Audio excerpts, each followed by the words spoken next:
ada salah satu murid ya, murid atau teman Gus Haris, murid lah kita sebut murid saja, yang memang saking sayangnya, saking cintanya dengan Gus Haris, katanya sempat ditato itu badannya dengan wajah Gus Haris di punggungnya. Itu gimana ceritanya, bener nggak Gus?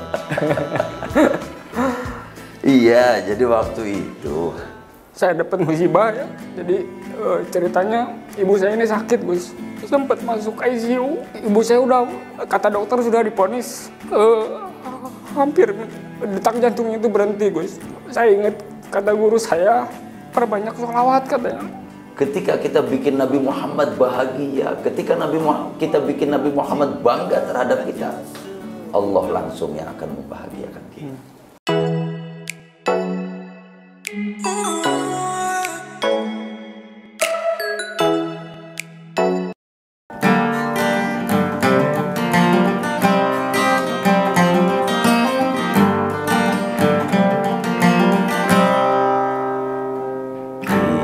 Kita saling bersama,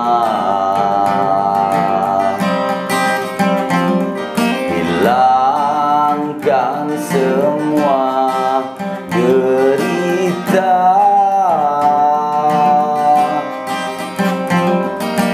saling bantu saudara,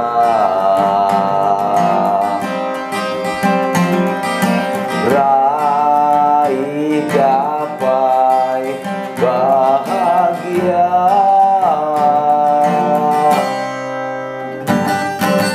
Duduk pun ceria, berdiri gembira, saling bertegur sapa karena kita saudara. Tiada yang mencela, semua tersenyum ria, benci tiada guna, nafsu setan belaka.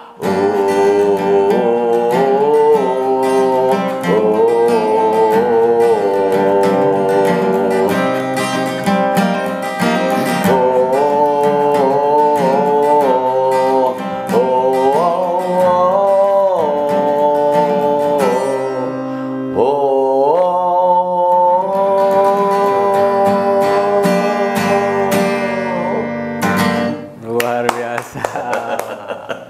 Gus Haris, pendakwah kondang asli Karawang. Bersama saya Ega Nugraha Susanto, kembali lagi di channel YouTube Alexa Podcast dan redaksi Alexander.id.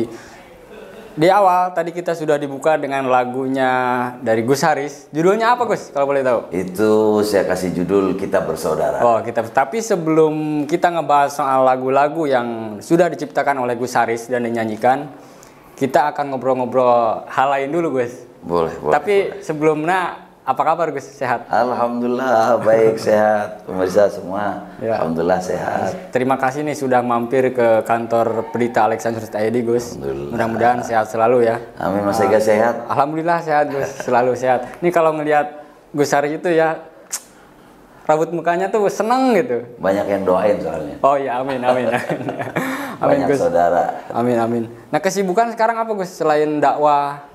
Mungkin yang lain, kalau warga Karawang mungkin udah nggak asing nih kalau lihat Gus Haris, apalagi yang aktif di media sosial ya Gus ya, Facebook, kemudian YouTube, Instagram, teranyar TikTok, udah aktif belum Gus? Kayaknya udah tapi Udah ya. Tapi kalau penonton setia YouTube pasti tahu lah Gus Haris. Gus, kesibukan sekarang apa selain dakwah? Kebetulan kalau kesibukan selain kita ya banyak kegiatan di kegiatan agama, kita pun kebetulan sering baur sama teman-teman di jalan. Iya. Karena kadang kalau kita berpikir teman-teman di jalan itu kalau kita nggak ajak bersama, mau bagaimanapun mereka saudara kita. Iya. Mereka saudara kita, sahabat kita, kawan kita. Kita bahagia pun ajak mereka untuk bahagia. Iya.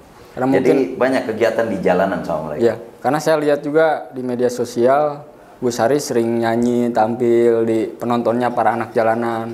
Mungkin Betul, itu salah satu konsep Gus Haris dalam berdakwah ini ya. Salah satunya mungkin dibilang salah satunya begitu ya.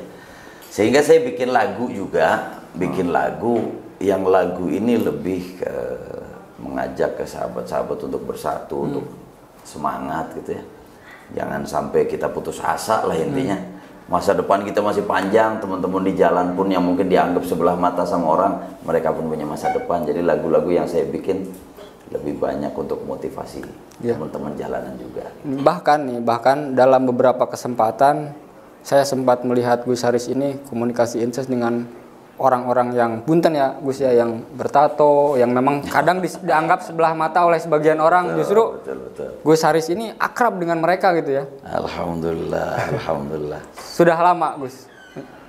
Kalau proses berjalan itu sebenarnya kami itu dari 2008 ya. 2008. Karena kalau menurut saya mereka itu asik. Asik ya? Asik, jujur, polos gitu ya. Nggak banyak basa-basi, nggak banyak acting gitu. Nggak munafik gitu ya? Ya mungkin ada bahasa begitulah ya. Tapi kalau saya nganggap lebih polos, lebih natural gitu. Jadi nggak banyakkan sesuatu yang ditutup-tutupin. Ya sehingga kita ngerasain kita sebagai manusia beneran gitu. Ya. Tapi dengan konsep dakwah seperti itu efektif juga Gus, terutama bagi mereka itu. Kalau bicara efektif atau enggaknya, sebenarnya itu karena ngukur saya sendiri aja sebenarnya. Jadi karena ilmu saya itu sedikit. Jadi kalau saya ngajar di pesantren, ngajar santri, ngajar ustadz, terus mungkin banyak kiai, saya kayak kalah ilmu gitu. Jadi kalau kita bicara dengan teman-teman di jalan itu kan, mungkin saya punya sedikit ilmu lebih bisa didengar sama mereka. Gitu. Tapi kalau saya ngajar santri, kayaknya pintaran santrinya daripada sayanya, soalnya gitu. Tapi mungkin dengan konsep seperti itu justru lebih disenangi oleh kaula muda ya Gus ya? Alhamdulillah sih, kebetulan teman-teman itu banyak yang termotivasi ya. Ketika kita deketin mereka, ketika kita rangkul mereka, kita ajak diskusi bareng, mereka itu lebih seneng, lebih merasa dimanusiakan, lebih merasa hidup ini lebih berharga gitu ya. Akhirnya yang tadinya banyak diantara teman-teman yang belum bisa sholat, alhamdulillah sekarang sholat. Bisa. Kemudian yang tadinya belum cinta sholawat lah bisa dibilang gitu, alhamdulillah sekarang menjadi pecinta sholat. Bahkan di antara teman-teman kita itu yang di jalan, mungkin kalau disodorin tulisan Arab belum tentu bisa baca. Tapi ternyata mereka karena seringnya rutinitas membaca sholawat, kita ada namanya qasidah burdah yang kita baca. Banyak di antara mereka itu malah justru hafal qasidah burdah. Padahal lumayan, itu ustadz aja belum tentu hafal. Itu teman jalan udah hafal, tapi jangan pernah dikasih tulisannya ya. Kalau kasih tulisannya belum tentu bisa baca gitu. Biasanya Gus Haris ini kalau dakwah ke mereka gitu ya, ke anak jalanan, kemudian pengamen ya kalau nggak salah ya. Betul. Pengamen itu Gus Haris mendatangi mereka, atau memang Gus Haris sendiri saat ini punya majelis khusus untuk merangkul anak-anak jalanan ini Gus? Kalau kita itu ya pertama sih komunikasi ya, ngobrol, ada 2 orang, 3 orang, 5 orang kumpulin.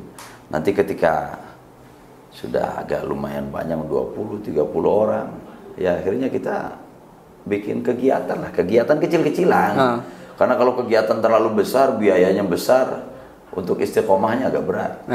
Tapi kalau ya paling cuman aqua, ngopi gitu ya, paling biaya nggak nyampe 100.000, itu akhirnya istiqomahnya lebih mudah.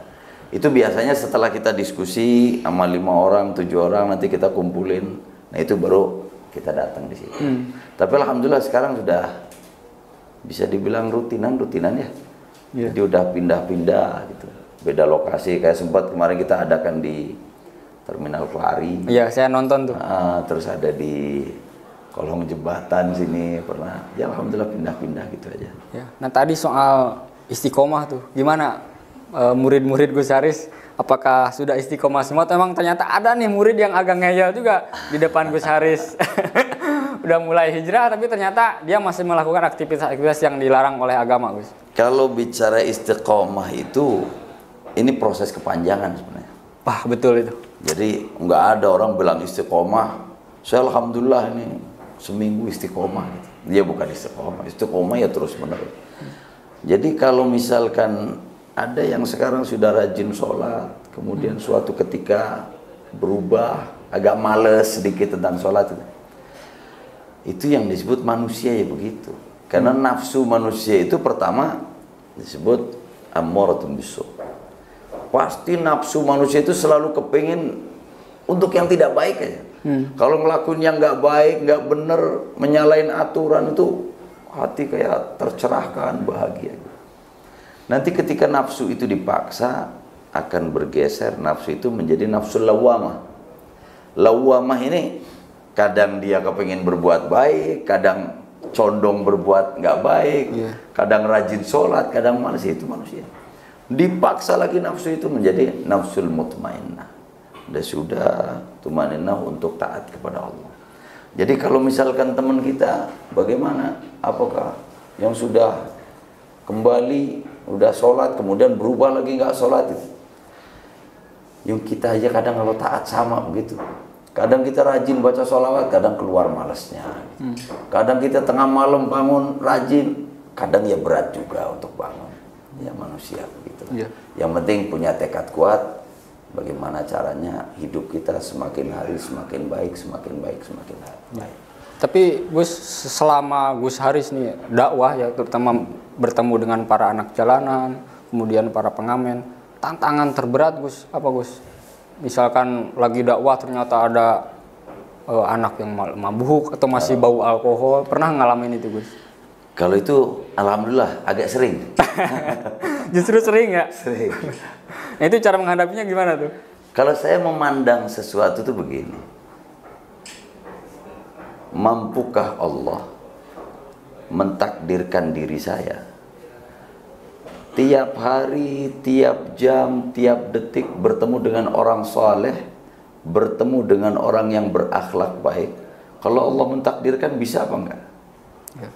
Bisa saja. Tapi ternyata suatu ketika Allah takdirkan diri saya untuk ketemu dengan orang yang mungkin dianggap kurang berakhlak, gitu ya, dianggap kurang baik. Berarti kalau demikian, apakah kita harus nyalain mereka? Tidak. Tapi justru Allah itu sedang ngasih peluang ke diri kita. Nih, kamu saya kasih proyek deh. Saya kasih proyek, bisa nggak nanganin proyek itu? Kalau kamu bisa nanganin proyek itu, kamu nilainya cakep di mataku, di mata Allah. Tapi ketika malah justru kita dikasih proyek begitu, justru kita caci maki. Dasar nih bajingan, orang nggak benar, orang banyak dosa. Ya ternyata malah justru nilai kita semakin jauh dari Allah. Sedangkan hidup kita pun kita tidak bisa lepas dari kudrah iradahnya Allah. Apapun yang terjadi di hidup kita, itu Allah yang menentukan. Siapapun yang kita temui, itu Allah yang menentukan. Maka ketika kita lihat posisi seperti itu, nggak ada kalimat berat, itu nggak ada. Kalimat terus yang membuat kita gimana, nggak ada. Jadi lebih enjoy aja, lebih tenang, lebih nyaman, tentram gitu. Dan kita anggap mereka pun guru kita soalnya. Sekarang gini, misal Mas Ega nih,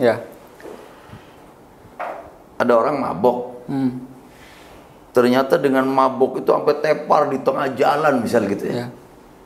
Mas Ega kan lihat itu, oh mabok kalau terlalu parah tuh jadinya begitu tuh. Berarti secara tidak langsung Mas Ega bisa ngambil pelajaran dari peristiwa itu gitu kan. Akhirnya tanpa harus kita ikut mabok, tanpa kita harus ikut mabok, kita sudah dapat pelajaran dari mabok kita. Ya banyak yang kita ambil hikmah dan kita ambil pelajaran dari peristiwa-peristiwa itu semua. Gus, nih biasanya Gus Haris ya penekanan ke teman-teman jalanan ini, anak jalanan ya, pengamen dan lain-lain, lebih mengutamakan berubah dulu deh atau langsung ke cara ibadah, sholat? Karena kan mungkin ada yang memang dasarnya kurang gitu Gus. Betul. Pengetahuan ilmu agamanya. Kalau bicara hal itu ya, ini saya ngelihat teman-teman itu ada yang, ini jangan salah, kadang teman di jalan itu ada yang alumni pesantren. Oh bener, teman saya banyak Gus, gitu yang kayak gitu. Ada alumni pesantren, saya keren dia baca Qur'annya tuh. Cuma kebetulan akhirnya dia mengalami kehidupan yang harus turun di jalan. Jadi akhirnya ada orang yang alhamdulillah diskusi sama kita, mereka langsung kepengen belajar untuk sholat, wudhu yang benar, sholat yang benar. Ada yang enggak langsung ke ranah situ, tapi bicara, Gus, pokoknya saya begini nih, gue tukang mabok, gue tukang ninggalin sholat, banyak maksiat. Pokoknya nggak mau tahu, saya kepengen bener gimana deh caranya gitu. Ya. Ada yang modelnya begitu. Ya. Ya sudah, kita bisa-bisanya kita perlahan lah ngajak orang gitu. Murid sekarang banyak Gus, ada. Apa keluar daerah juga nggak nih? Kalau bicara murid, saya nggak punya murid ya. Karena saya sistem itu belajar bareng sih. Belajar. Jadi perasaan jadi kayak nggak punya murid gitu. Iya. Gus, selain dakwah di jalanan, Gus Haris ini kan dikenal sebagai pendakwah atau pimpinan majelis sholawat kalau nggak salah ya. Betul. Namanya apa Gus? Ada Majelis Al Mustafa sama Ngaji Ningdalan. Ya. Itu yang kita ini. Gus, mungkin boleh sedikit dikasih pencerahan nih, terutama bagi saya pribadi, tim Alexa Podcast ini, karena kebetulan tim kita Muslim semua Gus. Agamanya sih Islam, agamanya Islam. Kasih pencerahan. Saya sedikit sempat dengar keterangan seperti ini bahwa sholawat itu salah satu ibadah yang diterima, paling langsung diterima oleh Allah SWT dibanding ibadah lain. Gimana Gus yang benernya itu? Jadi kalau sholawat itu, kita bicara dari awal itu, tidak ada manusia yang mencintai kita mengalahkan cintanya Nabi Muhammad kepada kita. Kalau manusia itu bicara amal, katanya semakin amalnya banyak peluang masuk surga, iya benar. Tapi adakah di antara kita yang nggak punya dosa? Semua punya dosa. Tapi Nabi Muhammad pernah menyampaikan, ketika Nabi Muhammad dapat tawaran dari Allah Ta'ala, wala sawfa yu'tika rabbuka fatarda, akan aku berikan ya Muhammad apapun yang engkau minta, sampai engkau puas, sampai engkau ridho. Nabi Muhammad nggak minta kayak kita. Kalau kita minta duit, minta mobil, minta rumah gitu ya. Tapi yang diminta Nabi Muhammad di dalam tafsir Jalalain dijelaskan, innila arda fawahidun min ummati dakhalan nar. Sesungguhnya aku Nabi Muhammad tidak pernah rela dan tidak pernah ridho jika ada satu daripada umatku masuk ke dalam neraka. Sehingga dengan kita bersolawat kepada Nabi Muhammad, itu ada benang merah diri kita yang nyambung kepada Rasulullah SAW. Sehingga Nabi Muhammad itu menyampaikan, ummati ummatun marhumah. Umatku ini umat yang sangat dicintai oleh Allah. Kemudian kullu ummati yadkhulunal jannah. Semua umatku masuk ke dalam surga. Berarti kuncinya bagaimana caranya agar kita masuk dulu di dalam golongan umatnya Nabi Muhammad. Salah satunya untuk agar kita dikenal oleh Rasulullah, semakin dekat dengan Rasulullah, semakin cinta, agar kita diakui sebagai umatnya Nabi Muhammad, ya perbanyak kita membaca sholawat kepada Nabi Muhammad. Salah satunya itu. Tapi Gus, ada kasus gini Gus, saya sih nggak tahu benar atau enggaknya ya. Jadi di saat kita, terutama saya kemarin Gus, saya dapat musibah ya. Jadi ceritanya ibu saya ini sakit Gus. Ibu saya ini sakit, kemudian sempat masuk ICU. Saya ingat kata guru saya, perbanyak sholawat katanya. Saya ikutin itu ya.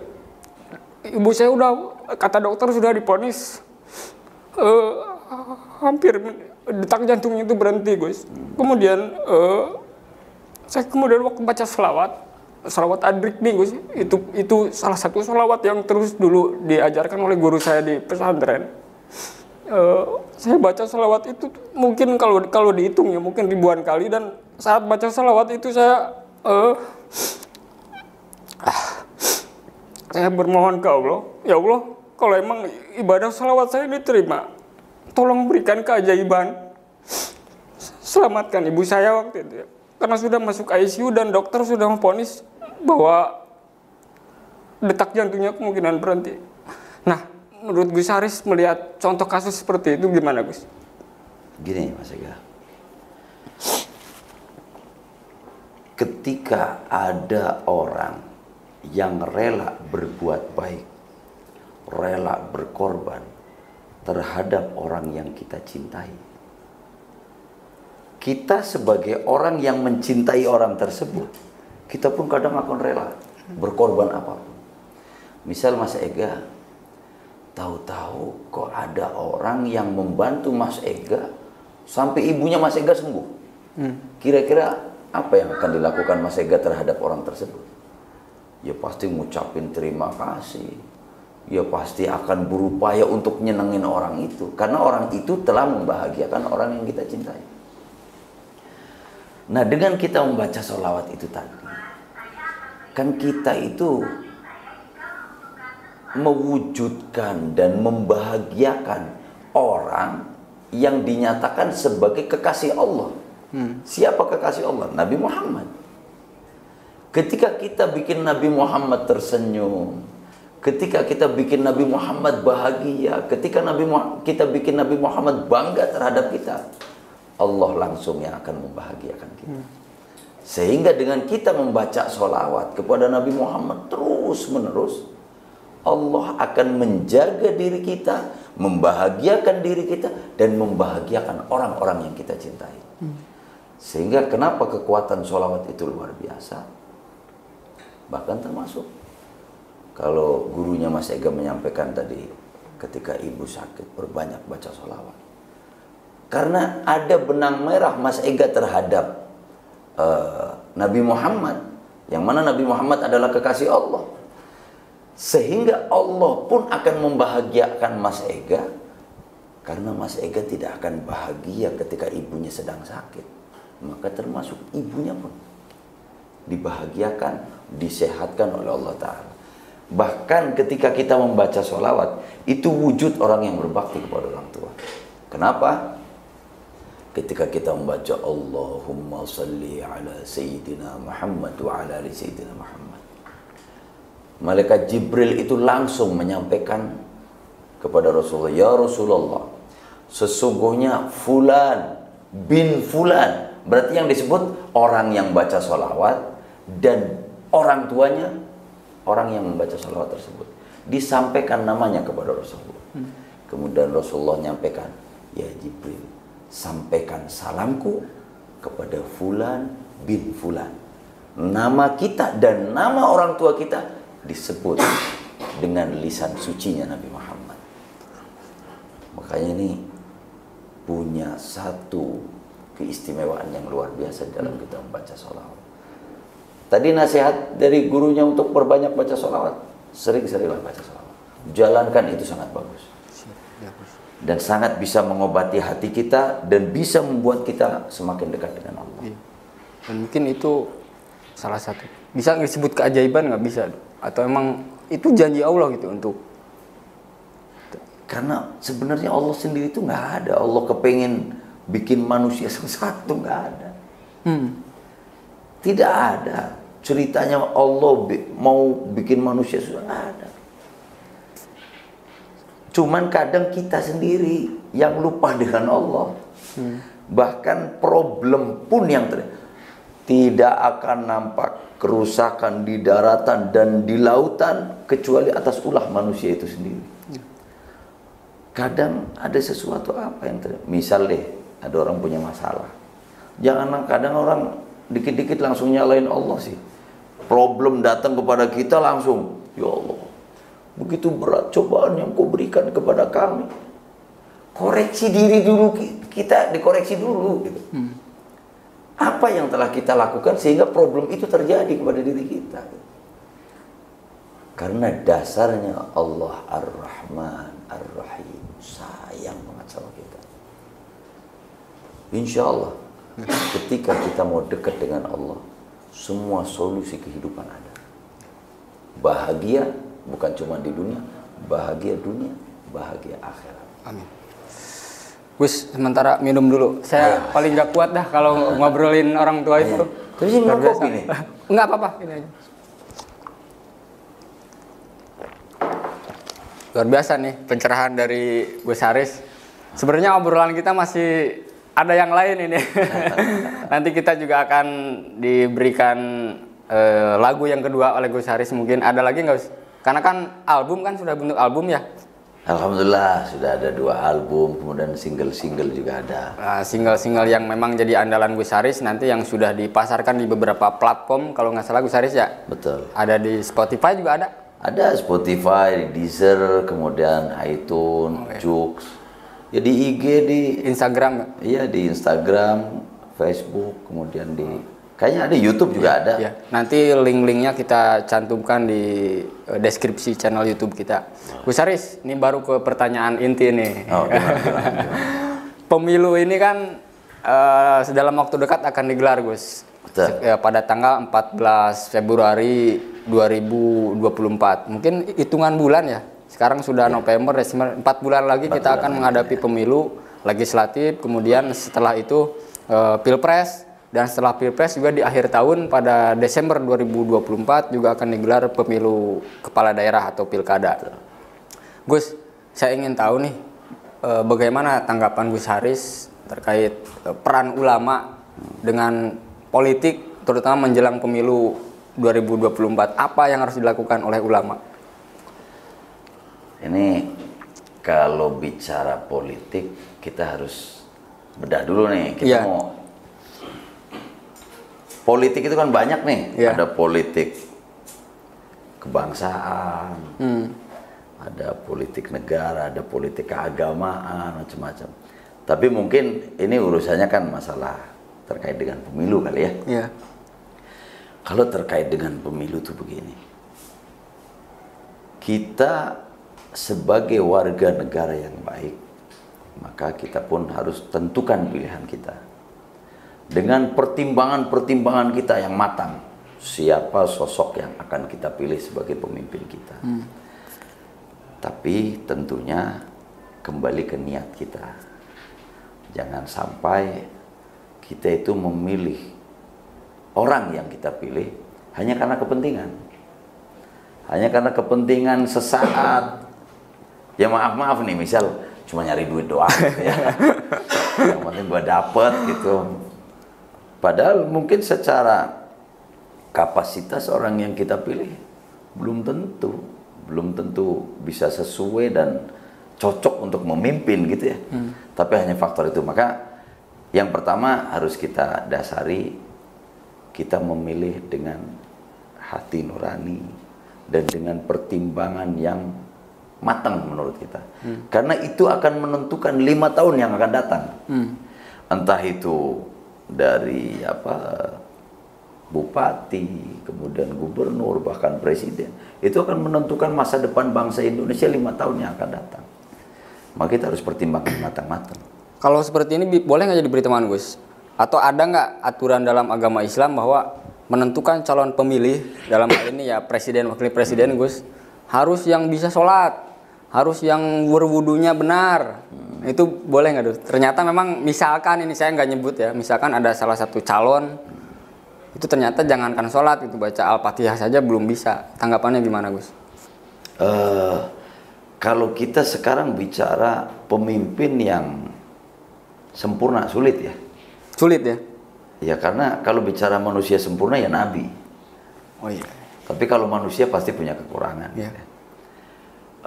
Masalah ibadah itu memang sangat penting karena ini akan menjadi dasar ketika dia saja bisa disiplin taat kepada Allah. Karena orang kalau sudah taat kepada Allah, otomatis dia khawatir untuk tidak dapat ridhonya Allah. Iya. Dia khawatir melakukan sesuatu yang melanggar aturan-aturan Allah. Sehingga dengan dia taat kepada Allah, insya Allah, ini kan cuma harapan ya. Yeah. Insya Allah dia pun akan hati-hati di dalam menentukan sikap, dalam memberikan keputusan. Dia akan sehati-hati mungkin, jangan sampai keputusan saya malah justru dapat murkanya Allah, kan gitu kan. Yeah. Tapi kalau orangnya mungkin kurang taat kepada Allah, ya kita kurang tahu juga. Apakah dia hanya sekedar tidak taat kepada Allah, tapi dia punya nasionalisme yang kuat kepada bangsa Indonesia? Kita nggak tahu. Ya. Tapi carilah menurut kita, ya upayakan. Kalau yang sempurna nggak ada, ya di bawahnya itulah ya. Yang mendekati. Mendekati. Yang terbaik menurut kita deh yang kita pilih gitu. Tapi ini jangan disebutkan nih. Ada dok di antara 6 calon itu. 3 pasangan calon itu ada yang mendekati. Kalau Nggak usah disebut namanya, nggak usah. kalau bicara mendekati ya pasti si A punya kelebihan, kekurangannya ada. Si B punya kelebihan di bagian ini, kekurangannya di bagian ini. Si C punya kelebihan di bagian ini, kekurangan. Semua ada kelebihan dan ada kekurangan masing-masing. Cuman cari aja lah.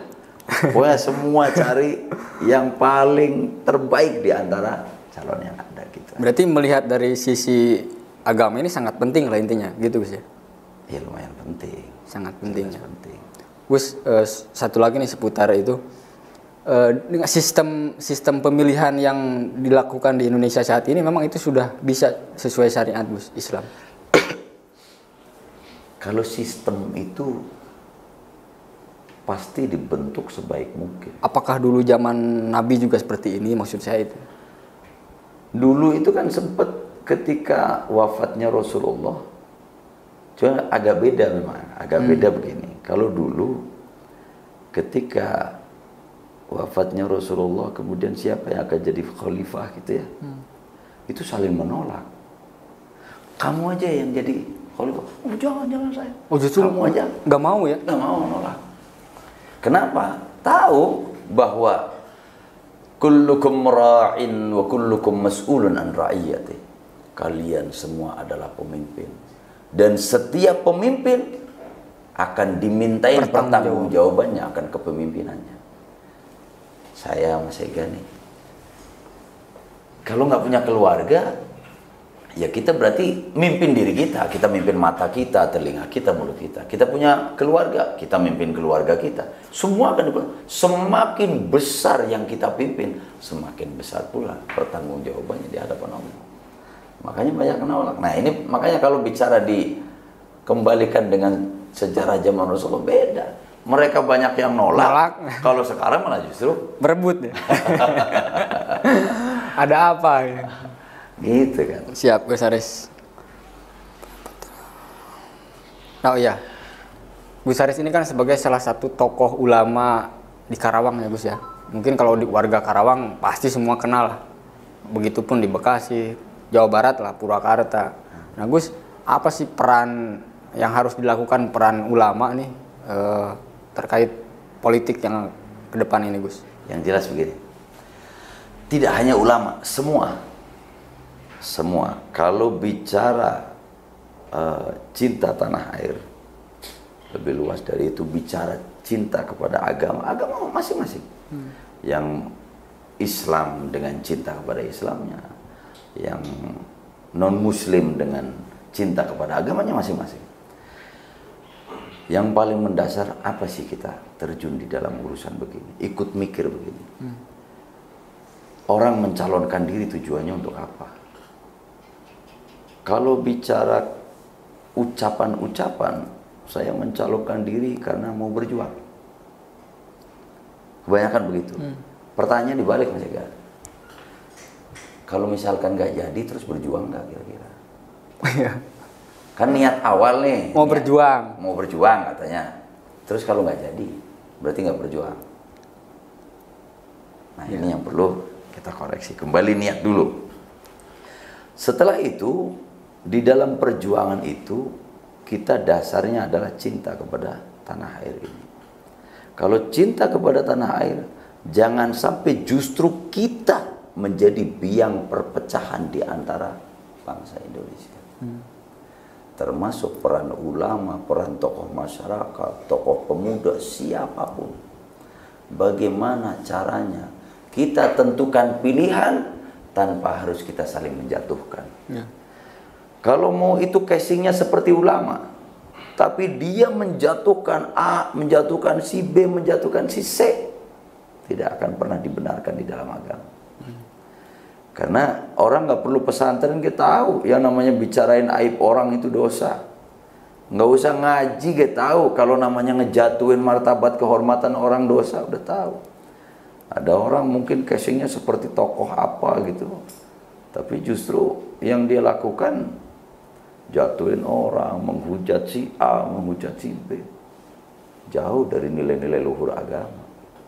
Maka ya saya kepingin ngajak lah semua lapisan masyarakat dari atas, dari yang paling atas sampai yang paling bawah. Yuk kita utamakan persatuan kita. Karena menurut saya ada warning.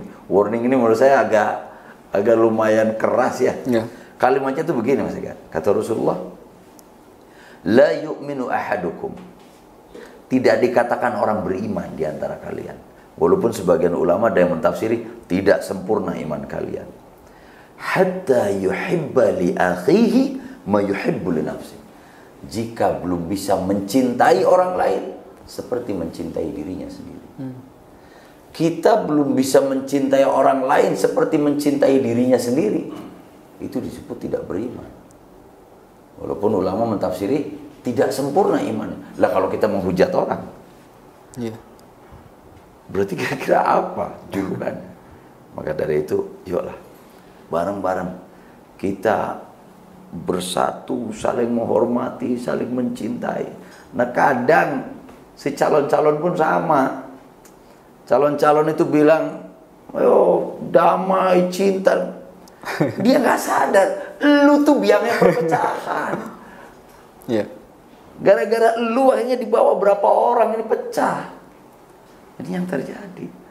Walaupun kadang kalau ini kita harus bikin negara kita damai lah. Ya kembali ke niat masing-masing. Gus, ini yang nggak kalah penting nih, bahas-bahas soal politik. Kalau dulu kan tadi kata Gus Haris, pasca Rasulullah wafat, kemudian sahabat ini saling menolak untuk jadi pemimpin ya waktu itu ya, jadi khalifah ya. Khalifah itu. Tapi berbeda dengan kondisi saat ini, justru orang berebut buat jadi pemimpin, apakah jadi kepala desa, jadi bupati, jadi gubernur, bahkan presiden. Nah, tapi kan dibalik itu semua yang nggak bisa dipungkiri ini soal politik uang, Gus. Nah, bagaimana agama melihat hal tersebut? Kita kalau mau bicara politik uang, kita ngambil hukum dasar itu rashi wal murtashi finnar. Yang nyogok ataupun yang disogok itu dua-duanya masuk neraka. Nah, catat nih penting. Walaupun cuma kadang juga orang bilangnya enggak, ini mah kita nggak nyogok, ini kita niat sodakoh. Boleh nggak itu? Ya pertanyaan nanti dibalik lagi. Kalau kamu nggak nyalon, kira-kira sodakoh enggak? Iya. Kan begitu. Lah sekarang, enggak, ini mah niatnya sodakoh. Oke, kalau nggak nyalon, sodakoh enggak, kan gitu. Iya. Tapi sayanglah kalau diri kita itu menerima nilai-nilai, ya Allah, 20.000, 50.000 untuk 5 tahun masa depan. Yakinlah, karena sebenarnya banyak orang khawatir dengan sesuatu yang sudah dijamin sama Allah. Apa yang sudah dijamin sama Allah Ta'ala? Sesuatu yang sudah dijamin, ini makanya urusan iman. Orang banyak yang ragu. Makanya akhirnya 50.000, 20.000 diterima. Kadang bahkan nggak nyampe segitu diterima. Karena khawatir mungkin besok mau makan apa gitu ya. Tapi ya itulah manusia seperti itu. Tapi setidaknya untuk kita, yuk bareng-bareng kita berpikir andaikan negara kita ini maju sejahtera, gitu. Insya Allah tanpa harus 20.000, 15.000, 50.000, justru kita bisa dapat yang lebih dari itu kan gitu. Ya. Gus, tadi ada lupa dibahas nih. Dulu katanya sempat ada cerita lucu gini, Gus. Jadi ada salah satu murid ya, murid atau teman Gus Haris, murid lah kita sebut murid saja, yang memang saking sayangnya, saking cintanya dengan Gus Haris, katanya sempat ditato itu badannya dengan wajah Gus Haris di punggungnya. Itu gimana ceritanya, Gus? Bener nggak, Gus? Iya, jadi waktu itu ya mungkin memang belum tahu tentang hukum agama gitu ya. Ya alhamdulillah beliau sangat mencintai kita, sangat dekat dengan kita, sampai akhirnya dia mentato di punggungnya tato gambarnya saya.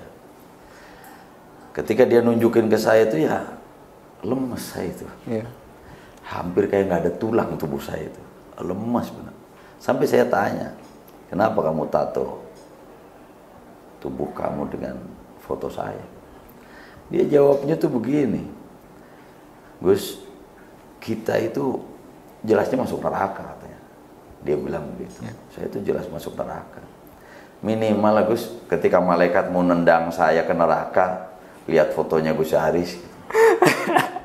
Oh, muridnya Gus Haris ya nggak jadi. Ya dia pikir saya udah jaminan masuk surga. Kita kayak masih sama-sama berupaya supaya kita masuk surga gitu kan, biar kita selamat di hadapan Allah. Cuman akhirnya saya sempat berhari-hari tuh kebingungan, berpikir tentang ini gitu, ya Allah bagaimana tanggung jawab saya di hadapan Allah. Sampai sempat saya curhat ke guru saya, bagaimana dengan kondisi ini? Ya kita doakan saja. Semoga husnudzonnya dia itu yang menjadi sabab Allah selamatkan dia. Amin, amin, amin. Pokoknya bagi teman-teman yang sudah bertato, ginilah, nggak usah pada putus asa. Walaupun tatonya sebadan sampai ke muka, kembali kepada Allah, bertobat kepada Allah. Dikatakan kata Rasulullah, at-taibu minadz dzambi kaman la dzamba. Orang yang bertobat daripada dosa-dosanya seperti orang yang tidak punya dosa. Lah masalah nanti ibadah diterima atau enggak sama Allah. Yang enggak bertato aja nggak tahu ibadahnya diterima apa enggak. Yang penting yang sudah ada tatonya nggak usah dihapus, tapi jangan ditambah. Aduh, sebenarnya ini obrolan saya masih pengen banyak yang dibahas, tapi terbentur dengan durasi ya, terbatas Gus. Tapi sebelum Gus Haris nanti menyanyikan lagu yang kedua, setelah tadi di pembukaan, saya ingin Gus Haris ini memberikan pesan kepada masyarakat, khususnya masyarakat Karawang, umumnya seluruh Indonesia, menjelang pemilu 2024. Bismillahirrahmanirrahim. Saya Gus Haris mengajak kepada semua lapisan masyarakat di dalam menghadapi pemilu, yuk bareng-bareng lebih utamakan persaudaraan kita, kekeluargaan kita, persahabatan kita. Jangan dengan kepentingan kita, justru akhirnya kita nggak bisa ngopi asik lagi, nggak bisa ngopi bareng lagi. Akhirnya muncul kebencian di antara kita, sesama saudara, sesama teman, sama sahabat itu, gara-gara kepentingan politik. Lebih utamakan jaga persatuan kita, tentukan pilihan kita sebaik-baiknya, pertimbangkan dengan matang siapa calon yang akan kita pilih tanpa harus adanya perpecahan di antara kita. Persatuan lebih utama dari segala-galanya. Siap. Nah demikian obrolan singkat saya dengan ulama Karawang, Gus Haris. Terima kasih Gus. Sama-sama. Sudah hadir di Alexa Podcast. Kita doakan mudah-mudahan Gus Haris sehat selalu, amin, sukses, amin, amin, dan tetap amin. menjadi panutan bagi umat. Amin. Terima kasih. Amin. Assalamualaikum warahmatullahi wabarakatuh. Waalaikumsalam warahmatullahi wabarakatuh. Lanjut Gus.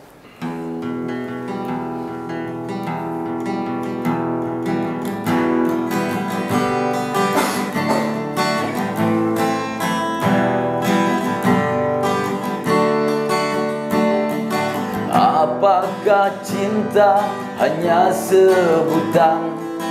Mungkinkah damai terwujudkan jika tahta jadi tujuan?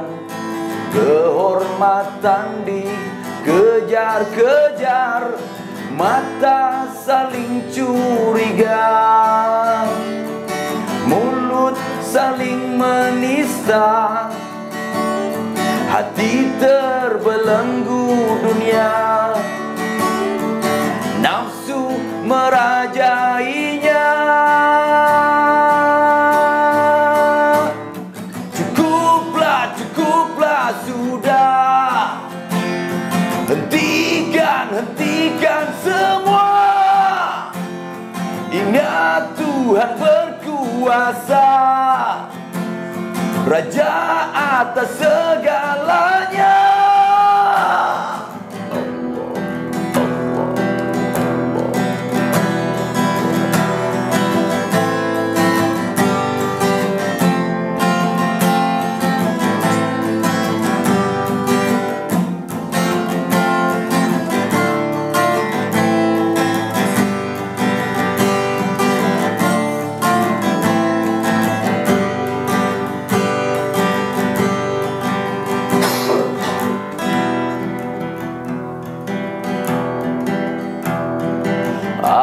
Apakah cinta hanya sebutan? Mungkinkah damai terwujudkan jika tahta jadi tujuan? Kehormatan dikejar-kejar, mata saling curiga, mulut saling menista, hati terbelenggu dunia, nafsu merajainya. Cukuplah, cukuplah sudah. Hentikan semua. Ingat Tuhan berkuasa, Raja atas segalanya. Ku panjatkan permohonan ampunan darimu Tuhan. Kasih sayang bertebaran, damaikan semesta alam.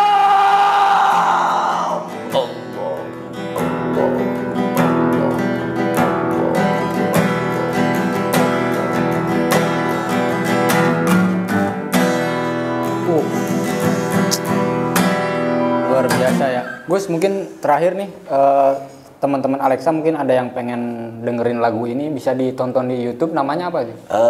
Bisa, kalau pengen lihat di YouTube ada Nama channelnya. Gus Haris dan Jayantaka. Tapi dannya pakai ini ya. Oh iya.